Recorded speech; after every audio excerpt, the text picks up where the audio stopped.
अण्णानं दिलेलं काम झालंय, चला आता, असा सनसनाटी दावा कुणी केलाय?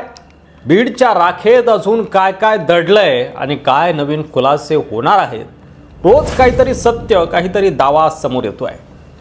बीड जिल्हा मध्यवर्ती कारागृहात कैद्यांमध्ये झालेल्या राड्यानंतर महादेव गित्ते यांच्या पत्नीकडून तुरुंग प्रशासनावर सातत्यानं गंभीर आरोप केले जात आहेत। बीडच्या तुरुंगात वाल्मिक कराड याला व्हीआयपी ट्रीटमेंट मिळत असून तो पोलिसांना आदेश देतो, त्याच्या सांगण्यावरूनच महादेव गित्ते यांना मारहाण करण्यात आली, असं मीरा गित्ते यांनी म्हटलं होतं।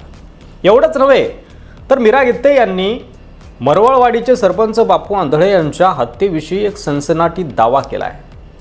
बापू आंधळे यांची हत्या वाल्मिक कराड यांच्या सांगण्यावरूनच झाली आहे, असा आरोप मीरा गित्ते यांनी केलाय।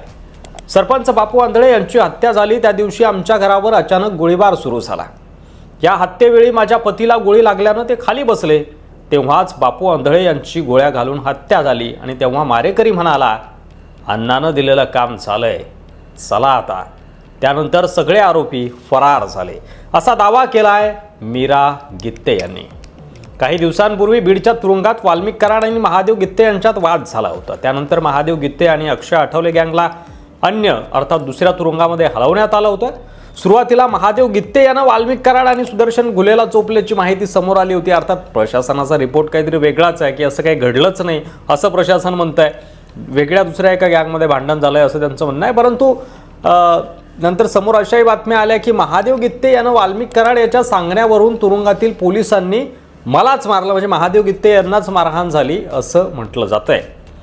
या प्रकरणात तुरुंगातील सीसीटीव्ही फुटेजची तपासणी व्हावी अशी मागणी महादेव गित्ते यांच्या पत्नीने केली आहे। महादेव गित्ते यांनी सुद्धा केली आहे, त्यांच्या साथीदारांनी सुद्धा केली आहे। मीरा गित्तेंनी याबाबत पोलीस अधीक्षकांची भेट घेत सुदर्शन घुलेनं तुरुंगात महादेव गित्ते यांना धमकी दिल्याचा देखील दावा केलाय। सुदर्शन घुले यांना आपल्या पतीला तुरुंगात धमकवल्याचा दावा मीरा गित्तेंनी केलाय। आज तुम्ही आतमध्ये आहात म्हणून वाचलात, बाहेर असता तर तुम्हाला संतोष देशमुख यांच्यापेक्षा आणखी बेकार पद्धतीनं मारलं असतं, अशी धमकी सुदर्शन घुले यानं महादेव गित्ते यांना दिल्याचं मीरा गित्ते यांनी म्हटलंय। त्यामुळे खरंच बापू आंधळे हत्या प्रकरणात वाल्मिक कराडचा हात आहे का? वाल्मिक कराडच्या सांगण्यावरून बापू आंधळेची हत्या झाली आहे का? दोन सरपंचांचा हत्यारा वाल्मिक कराड आहे का? मास्टरमाइंड वाल्मिक कराडचा आहे का? आणि महादेव गित्ते आणि अक्षय आठवले यांना त्यात अडकवण्यात आलंय का? काय काय सत्य सरपंच संतोष देशमुख हत्या प्रकरणातून बाहेर येतं हे वेळच ठरवेल। मात्र सरपंच संतोष देशमुख यांच्या मारेकऱ्यांना, हत्यारांना कठोर शिक्षा व्हावी हीच महाराष्ट्राची प्रामाणिक इच्छा आहे। यावर तुम्हाला काय वाटतंय? बीडच्या राखेमध्ये आणखी काय दडलंय? बीडच्या मातीत आणखी काय लपलंय?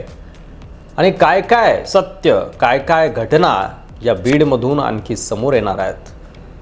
तुमचं मत कमेंट बॉक्समध्ये लिहायला विसरू नका। मराठी मंडळीवर नवीन असाल, अद्याप सबस्क्राईब केलं नसेल तर अशाच माहितीपूर्ण व्हिडिओसाठी लगेच सबस्क्राईब करा आणि व्हिडिओ जर आवडला असेल तर व्हॉट्सअपवर इतर ग्रुपवर जास्तीत जास्त शेअर करायला देखील विसरू नका। पुन्हा भेटू पुढच्या व्हिडिओमध्ये, तोपर्यंत रजा घेतो। धन्यवाद। जय महाराष्ट्र।